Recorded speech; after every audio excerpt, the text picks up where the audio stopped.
She was delivered to the wrong ranch until the cowboy called her wife. Billings, Montana Territory.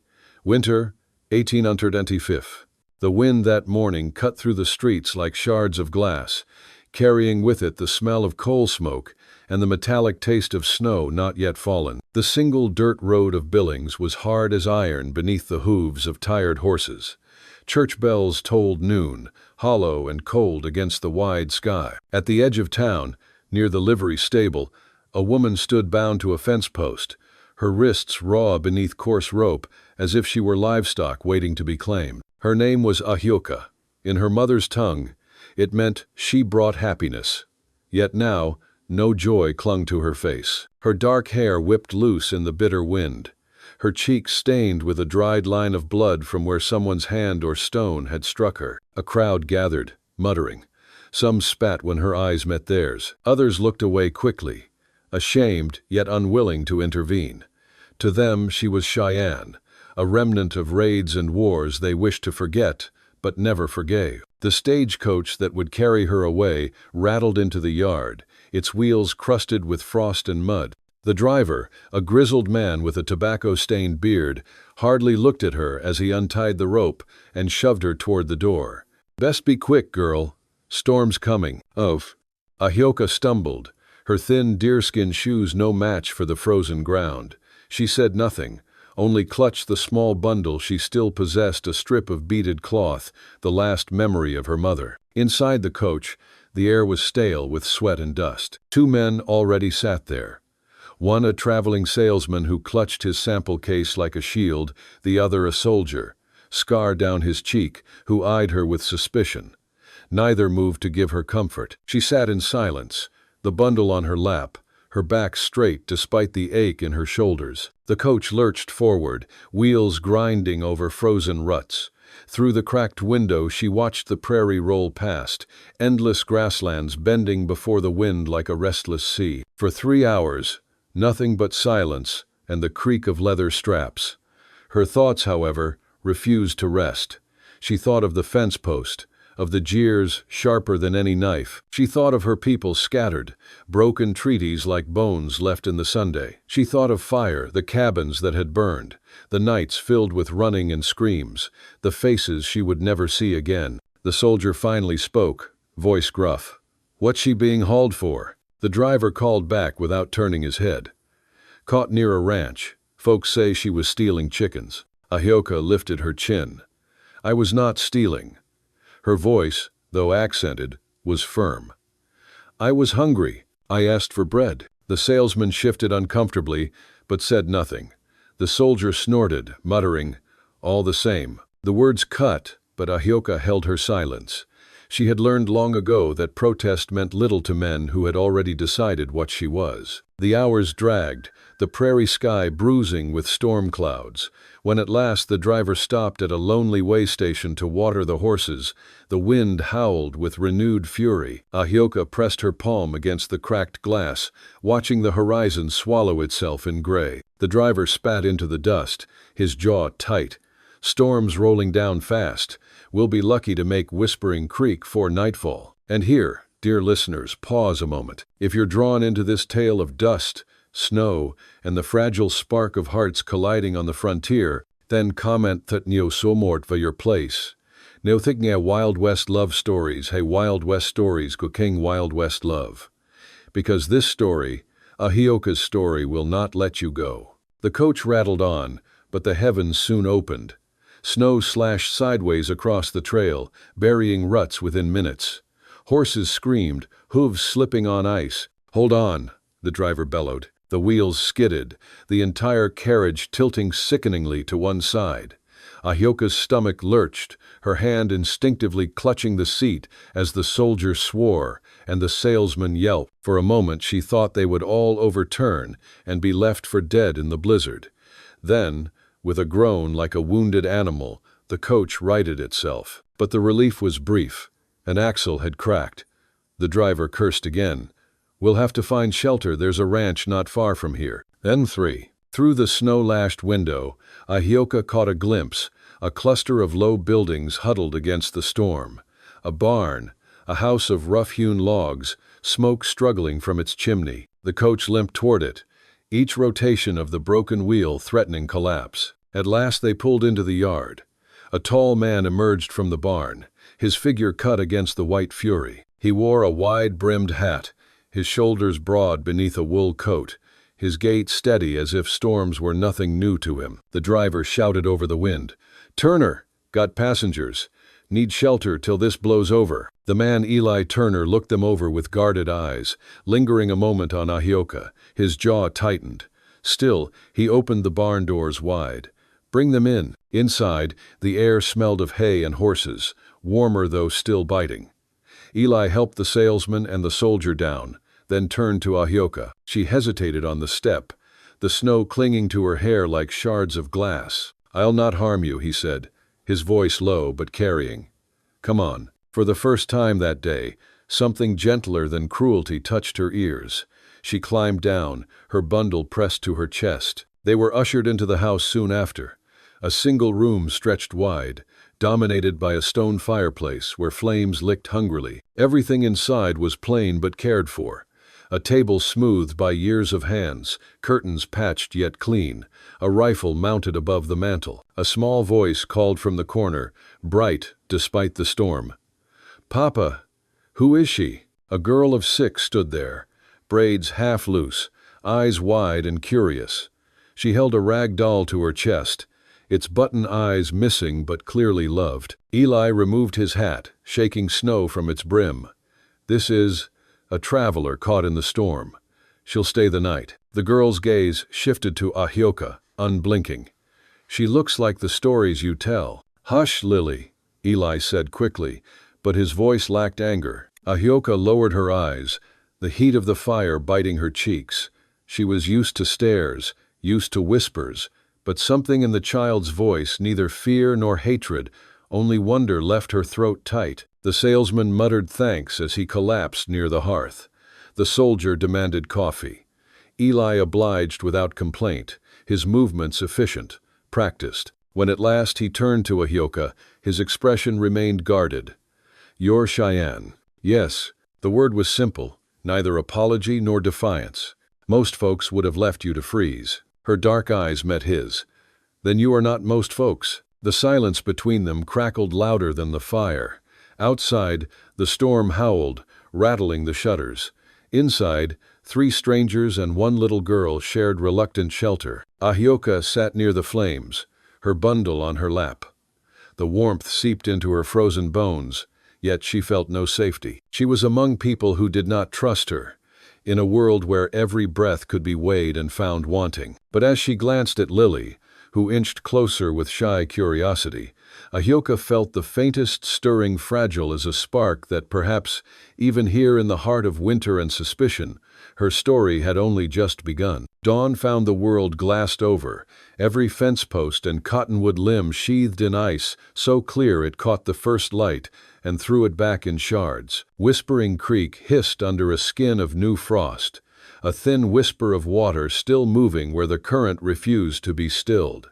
Inside the Turner's house, the fire had settled to a red heart and a crust of ash. Ahyoka woke on the pallet near the hearth, to the soft scrape of a poker and the careful economy of a man who had learned to measure each log as if it were the last. Eli Turner knelt, coaxing flame from coals. He moved like a man who'd carried silence for a long time, no wasted motions, no fuss, just a steady usefulness. When the tinder caught, he looked over, as if he'd known exactly when her eyes would open. "Mornin'," he said, voice low to avoid waking the others. "Storm's blown itself out. Cold's worse for it." Ahyoka pushed up on an elbow. Her shoulder ached from sleep on the floor, but warmth from the hearth had soaked into her bone. Lily lay curled on the bench with her rag doll pressed under her chin, mouth parted in a child's soft, open dreaming. The salesman snored with the regularity of a machine. The soldier had one hand on his hat even in sleep, as though the army might come and take it. The clock on the mantel ticked its small, stubborn measure 5:30 by its painted face. She had counted those ticks through most of the night. "I can help," she said. Her English came sure and clear now that the fear of last evening had thinned. "Water, fire, whatever a morning asks." Eli nodded once, as if accepting help was a kind of treaty. He set the iron kettle on the trivet, then handed her a tin cup. "There's a spring bucket in the corner. We warm it a little for the chill." She crossed the room, bare feet quiet. Her steps were careful. She knew how houses held their own maps. The board that squeaked, the square of cold where the wind found a seam, the place a child's favorite toy would end up underfoot. She found the bucket and brought it to the hearth, steam feathering once the kettle sighed into the water. The simple business of mourning steadied her, the honest work of hands before any words could tangle the air. Lily stirred first, blinking herself awake and rolling upright hair a wild constellation. "Papa," she whispered, then saw Ahyoka and tucked her feet under her nightgown with a sudden shy grin. "Good morning." "Good morning, little one," Ahyoka said. "Did you dream?" Lily nodded solemnly. "About a meadowlark that sang the snow away."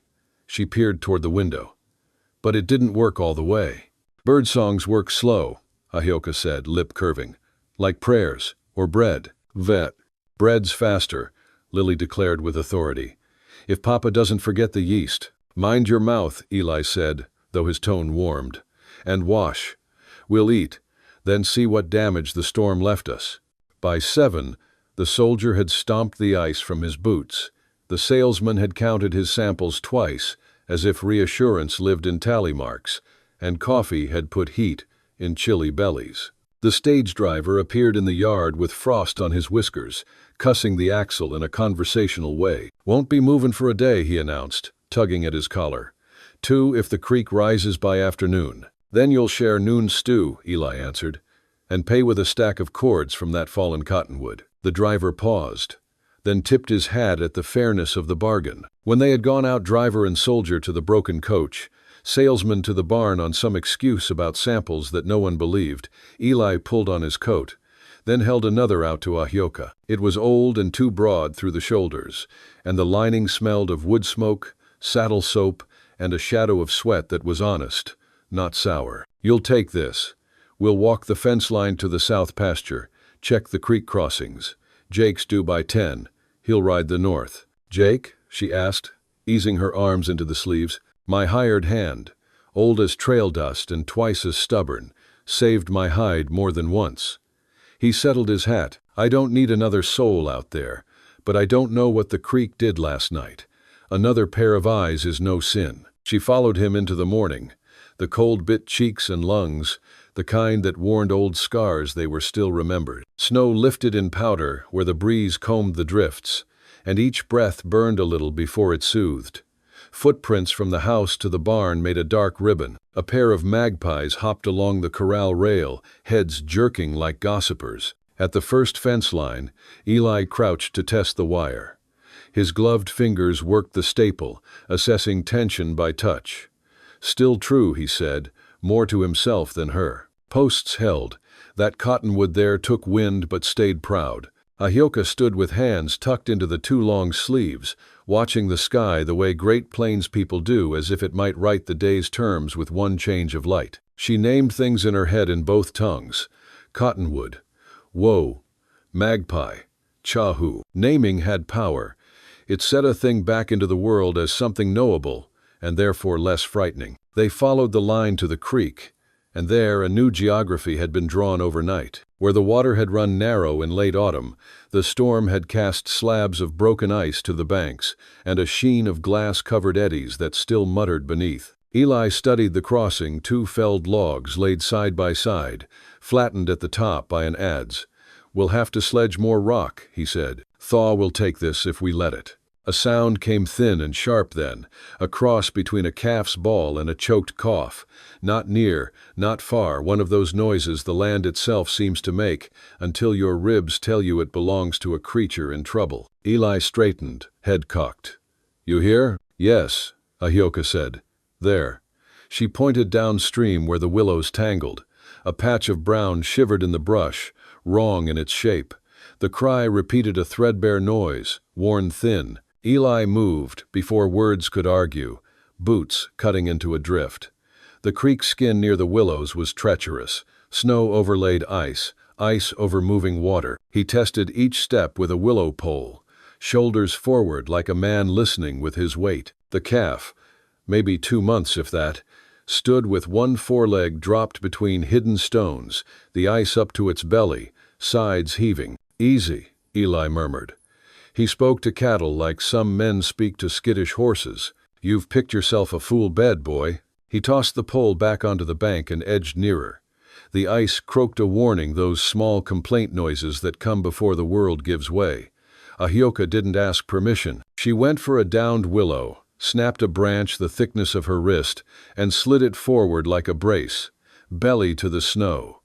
Weight low, breath slow. "Ma'am," he started. "I know ice," she said simply. "Rivers teach with hard hands." They reached the calf together. Its eyes rolled white, snot freezing at the nostril. Eli looped a rope across its chest deep and tight, hissed a curse when the hemp wet his glove. "On 3, he said. 2.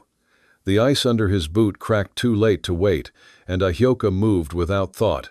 She wedged her branch under the calf's ribbon of chest, angled the leverage like a cradle, and heaved while Eli hauled. For 1 second, the world gathered all its weight on their joined effort, and something inside Ahyoka's ribs cried out in an old tongue to the old gods of water and winter. The calf came free with a sucking pop of mud, ice shards flying like grain. Eli fell backward with the momentum, the rope burning a line on his palm even through leather. Ahyoka knelt, breathing steam, hands on the animal's shoulder, murmuring nonsense sense. "Hush, little bull, hush now, hush." Eli was already shrugging out of his coat.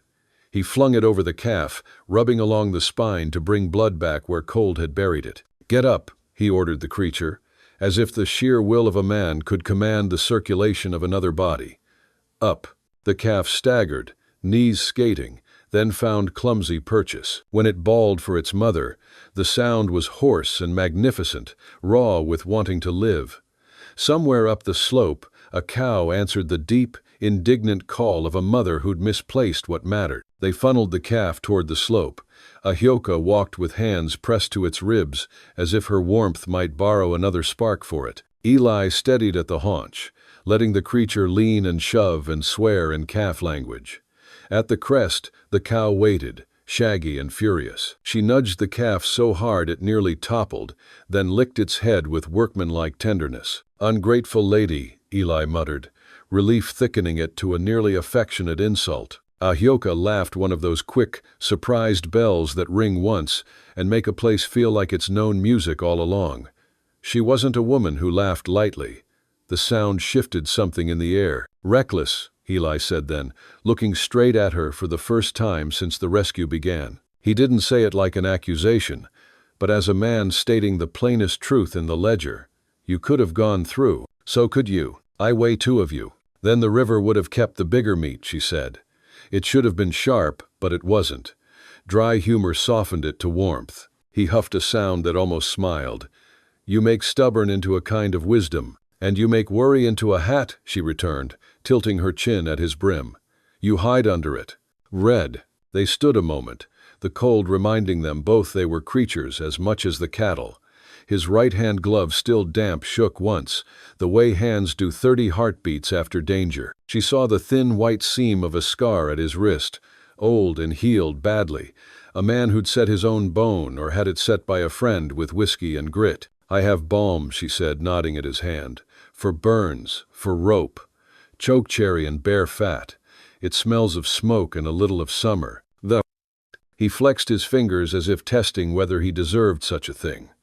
"I'd be obliged." They turned back toward the house together, boots breaking new tracks alongside the old. The distance from creek to porch measured about 300 paces. Ahyoka counted 90 by 10s and then stopped, because numbers didn't change how the cold bit the same every yard. But walking it with him stitched another kind of measure altogether, a rhythm of 2 gaits finding the same pace without talking about it. By the time they reached the porch, Lily had her forehead pressed to the window, breath fogging a moon onto the glass.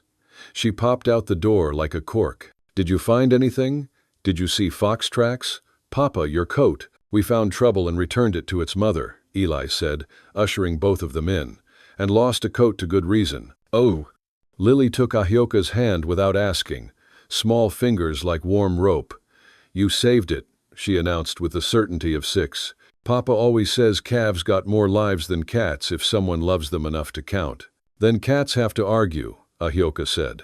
I've seen cats rise from sleep like ghosts with 9 beginnings. Lily's eyes went round. 9. Is that true? True enough for stories, Eli said, a gentleness ghosting his mouth as he watched them. And stories make the work go smoother. Inside, she found her pouch, where she'd set it near the hearth. The balm had been made in late summer under a sky so blue the sun itself seemed to drink. She worked it warm between her fingers and reached for Eli's hands. He hesitated, then let his palms turn upward like a man offering his worth for judging. The skin at the rope line was angry already, red rising under damp. She touched careful, pressing the salve along the bruised flesh, feeling heat answer heat, the way balm draws hurt toward wholeness. Up close, she saw that his knuckles were a map of old work, the nails squared from fence and leather, a crescent scar at the thumb where a knife had argued with sinew. Smells like my mother's summer kitchen, he murmured. Choke cherry on the boil, bees in the rafters drunk on sweetness. My mother taught me, Ahyoka said. The words came before the ache. Then the ache arrived and had to be set gently on the table between them. She said a hand can make a cure or a wound. Better to learn cures first. He lowered his voice. I'm sorry for what you've lost. Loss is a great common language. Men who won't speak it say sorry like a small coin offered for a great debt. Men who have carried it let the word be a blanket, thin but honestly woven. Ahyoka nodded. I am sorry for yours. Oh. Lily, who had been watching with the grave attention children reserve for real things, slipped closer. Miss Ahyoka, she whispered, do you know stories about winter spirits? Papa says if you hang cedar over the door and leave milk at the threshold, they pass you by. Ahyoka's mouth softened. My people hang red cloth in the cottonwoods to thank the ones we can't see. Cedar knows how to talk to winter. Milk talks to cats. She glanced toward the soldier dozing again by the fire, hat tipped low. Men talk to coffee. This time Eli smiled outright, quick and crooked, and it made him younger by 3 years, if not 10. It made her feel her own mouth answer, a mirror's small agreement. By 10, Jake rode in, beard white at the edge with frost, eyes the color of grained oak. He tipped his hat to Ahyoka, the courtesy of an old man who'd seen too much to waste kindness. You the lady pulled a calf out of the river with the boss. Ahyoka shook her head. We pulled him together. Jake chuckled low. That's how anything worth pulling gets done. He swung down stiffly. North fence held. We'll need to mend at west draw. 2 posts down, 3 sulking. He sniffed the air appreciatively. Something smells like a memory I'd marry. Stew, Lily said, bossy with pride. And bread if Papa doesn't forget the yeast. Jake winked. Your Papa keeps numbers in his head and yeast in his pocket. It evens out. Through the rest of the day, the house discovered the shape of having one more person who knew how to fit. Ahyoka mended a tear in Lily's sleeve with a stitch so neat it looked like the cloth had grown itself together. She showed the child how to divide her hair into 3 equal parts and braid steady, the plait snug enough to weather wind. Count 4 heartbeats between each cross, she said, and Lily did, singing under her breath. 1, 2, 3, 4, 1, 2, 3, 4.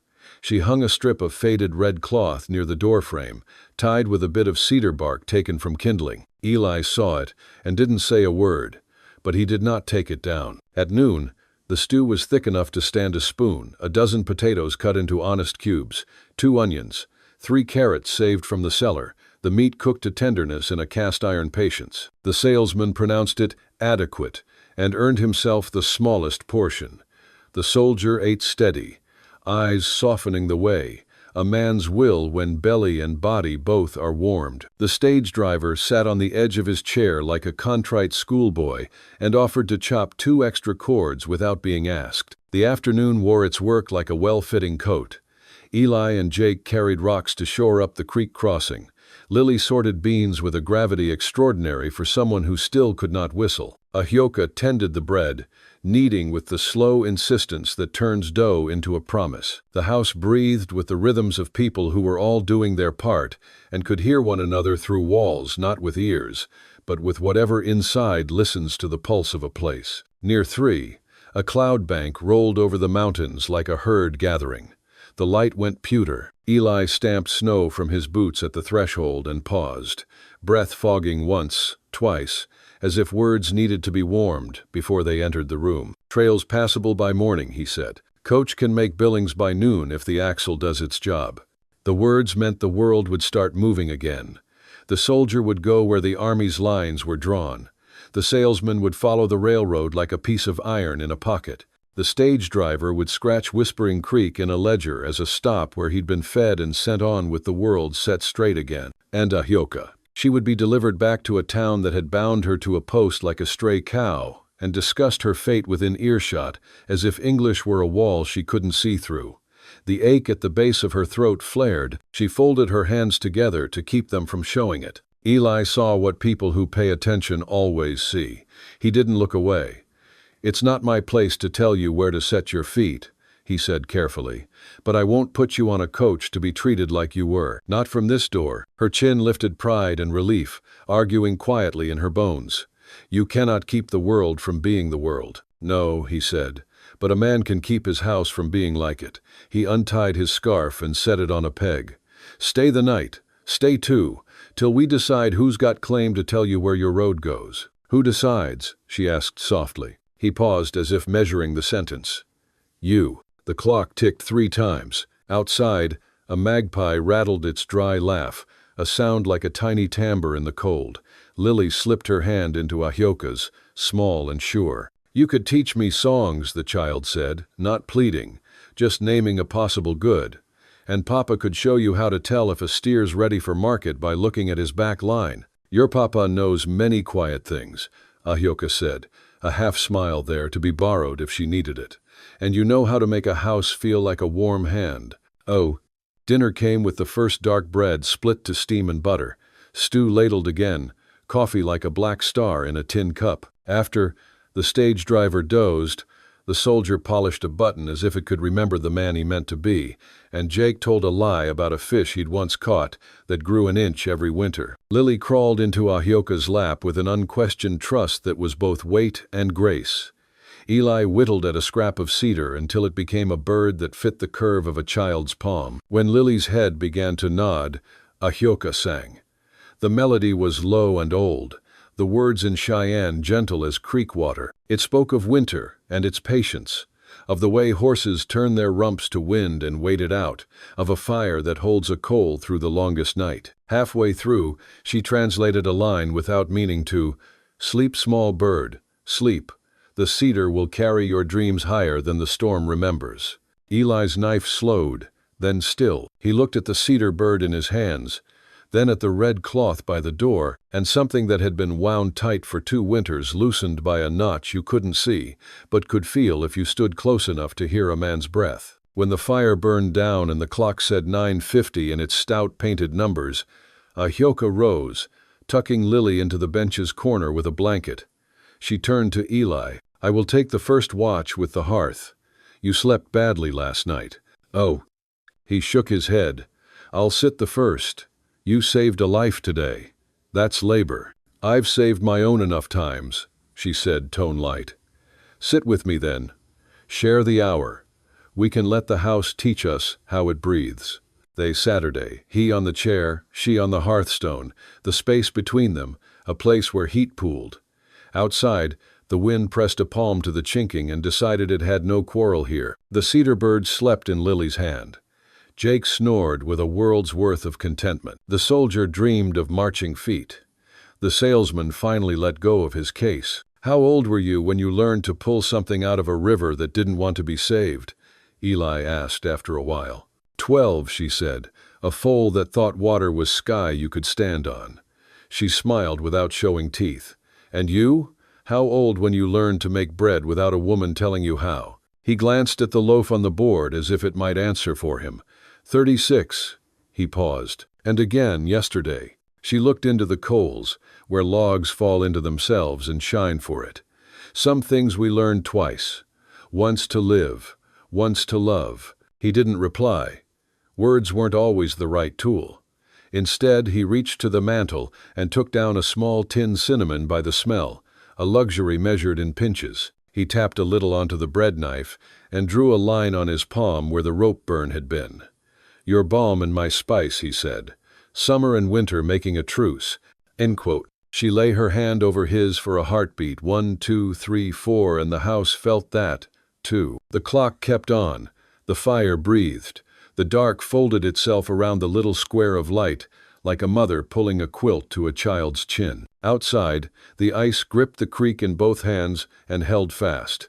Inside, something else loosened, made room, and settled in with the certainty of a decision still unspoken but already real. The thaw came slow. By late February, the snow retreated in uneven patches, leaving the yard of Whispering Creek a quilt of mud, ice, and stubborn drifts. The river still sang under its cage of frost, but the sun lingered longer each evening, painting the ridges in copper and violet. For Ahyoka, those evenings were both a balm and a trial. She had begun to know the rhythms of this place: Lily's chatter over morning chores, Eli's steady movements in field and barn, Jake's low chuckle when something amused him, but she also began to hear the outer world pressing closer. News travels faster than wagons on the frontier, carried by tongues sharper than spurs. The first sign came when Eli returned from town one Saturday, his jaw tight as if he'd been clenching it since sunrise. He set the feed sack by the door, removed his hat, and looked at Ahyoka where she knelt, helping Lily tie ribbons on the doll's faded dress. "They're talkin'," he said flatly. Ahyoka stilled, fingers still looped in ribbon. "About me." He gave one curt nod. "Word's out a Cheyenne woman's living at Whispering Creek. Some say you're a guest. Others say worse." She swallowed. It was no surprise, but still the words struck like pebbles thrown against raw skin. "Do they ask what I say?" Eli's eyes softened, though his mouth stayed hard. "Number, they ask what I say. Whether I've lost my senses. Whether I'm inviting trouble." Lily, wide-eyed, pressed closer against Ahyoka's side. "You're not trouble," she whispered fiercely, as if sheer will could shield her friend. "I know that," Eli answered, crouching to meet his daughter's gaze. "But not everyone does." He looked back to Ahyoka. "They'll come see for themselves soon enough." Oh. The next week proved him right. On a raw morning when clouds hung low like a lid, 3 riders came up the lane. Ahyoka watched from the porch, heart thudding beneath the borrowed shawl. Their horses were glossy, their coats fine wool from eastern looms, their hats tilted at angles that spoke more of fashion than of weather. The man in the lead wore a silver watch chain across his vest, and a smile that didn't reach his eyes. "Turner!" he called before he'd even dismounted. "Heard tell you've got company." Eli stepped from the barn, sleeves rolled, pitchfork in hand. "If you came for gossip, best ride back. Chores don't leave time for idle talk." The stranger swung down anyway, boots too clean for honest mud. "Name's Silas Hartwell. Owns the freight office in Billings." Jake muttered from behind the corral. "Thinks his coin makes him a king." Hartwell doffed his hat at Ahyoka where she stood frozen. "Ma'am," he said with oily courtesy, "forgive my boldness, but it isn't every day one sees such. Exotic beauty gracing a ranch yard. Turner, you're a lucky man or a fool, depending how you play your cards." Eli's grip on the pitchfork tightened. "Mind your tongue." But Hartwell only smiled wider, turning back to Ahyoka. "You don't belong here among fence posts and mud. A woman like you deserves comfort, silks, a place where whispers can't reach. I could provide that. A house in town, safe from cold stares, you'd want for nothing." Ahyoka's chest burned. She thought of her mother's hands weaving beads by firelight, of nights on the plains where stars told stories older than any town. "I do not trade myself for houses," she said, her voice low but steady. "I am not yours to claim." The other riders shifted uncomfortably. One spat in the mud, not at her but near enough to carry contempt. "Careful, Hartwell. Folks already uneasy with redskins mixing where they don't belong." "Belong," Ahyoka repeated, the word like flint on her tongue. "Who decides where a heart belongs? You?" Hartwell chuckled, though his eyes flickered. "Decisions out here follow coin and color, sweetheart. Remember that." He tugged his reins. "Turner, think on it. Best keep your bed warm with someone less costly to your standing." They rode off, laughter trailing like smoke. That night, Silence sat heavy in the house. Lily had cried herself to sleep, sensing more than she understood. Jake muttered curses until he retired to his bunk. Eli sat at the table, staring at his hands as if the answer to every question lay somewhere in his calluses. Finally, Ahyoka spoke. "You fear their judgment." "I fear what it can turn into," Eli admitted. His voice was low, roughened by more than work. "Men like Hartwell don't stop at words. They stir mobs. They make law bend where it was meant to stand straight. I've seen it." "Oh." She moved closer, placing the strip of beaded cloth, her mother's remnant, on the table between them. "All my life I have carried what others feared. My people walked into treaties and found shackles. We walked into prayers and found graves. Still we walk. Still we breathe. If fear rules us, we die before death comes." Eli looked at her then, really looked, and in his storm-colored eyes she saw battle, duty against longing, safety against truth. "You're braver than me," he whispered. "No," she said gently. "I am simply tired of running." The whispers grew. At church in town, women lowered their eyes when Eli entered. At the mercantile, prices crept higher. A boy, no older than Lily, shouted slurs until his father cuffed him, not for the insult, but for speaking too loud. Each cut small, but together they bled. One afternoon, as Ahyoka tended the garden's first shoots with Lily, Jake approached, hat in hand. "Riders comin' again," he warned. "Not Hartwell this time, sheriff's with them." The sheriff was a broad man with whiskers like wire and a badge dulled by years. He spoke slow, as if words weighed heavy. "Turner, folks are restless, sayin' you're harborin' a woman with questionable place." His glance flicked to Ahyoka. "She's no fugitive," Eli replied sharply. "She's under my roof, my protection." "Maybe so," the sheriff said, "but protection don't stop tongues waggin'. I advise you both. Keep to yourselves. Don't give reason for worse talk." When he left, Lily's small hand found Ahyoka's, trembling. "They want to take you away." Ahyoka knelt, smoothing the child's braid. "I will not leave you unless you send me. My road has brought me here. Until it turns, here I stand." That night, when the house was dark, Eli finally spoke the fear plain. "They could burn us out. Then we rebuild," Ahyoka answered. He shook his head, half in despair, half in wonder. "You talk like fire's a neighbor to invite in." Her hand covered his. "Fire destroys. Fire purifies.